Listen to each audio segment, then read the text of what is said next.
Shalom, perkenalkan nama saya Leoni Gretis Surdani, mahasiswa aktif di Universitas Pembangunan Indonesia Manado dengan NIM 222-2201002, Fakultas Teknik, Prodi Teknik Sipil.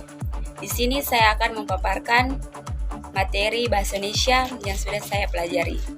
Dosen pengajar Jumlianti Lambayang, SPD, MPD. Kita masuk pada pembahasan yang pertama, sejarah perkembangan Bahasa Indonesia. Perkembangan Bahasa Indonesia secara lisan maupun tulisan mulai berkembang sejak terbentuknya Sumpah Pemuda, yaitu pada tanggal 28 Oktober 1928. Kita masuk pada pembahasan yang kedua, yaitu fungsi dan kedudukan Bahasa Indonesia. Bahasa Indonesia mempunyai dua kedudukan yang sangat besar, yaitu bahasa nasional dan bahasa Indonesia.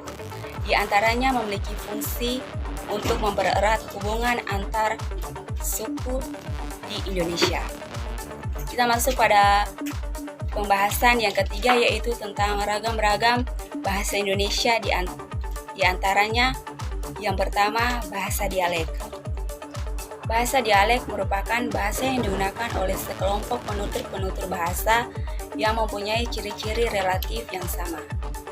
Kedua, bahasa sosiolek merupakan bahasa yang hadir dari sekelompok masyarakat yang memiliki perbedaan dalam jenjang status sosial.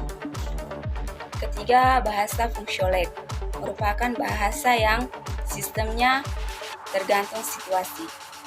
Keempat, bahasa lisan merupakan adanya orang kedua untuk menjadi teman berbicara, sedangkan bahasa tulisan tidak memerlukan orang lain untuk berbicara.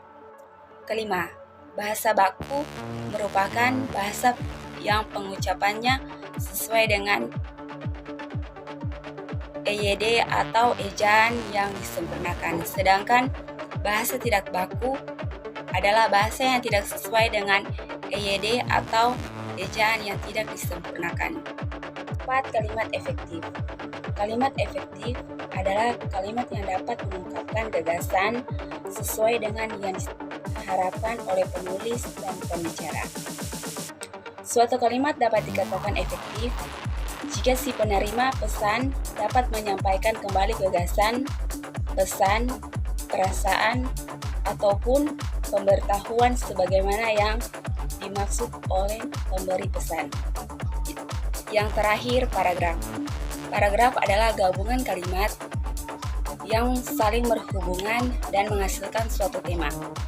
Paragraf merupakan suatu kesatuan pikiran yang lebih tinggi dan lebih luas dari kalimat. Sedangkan alinea merupakan himpunan dari kalimat yang sering berhubungan untuk membentuk sebuah gagasan. Sekian dari penjelasan tentang materi bahasa Indonesia saya, diucapkan terima kasih.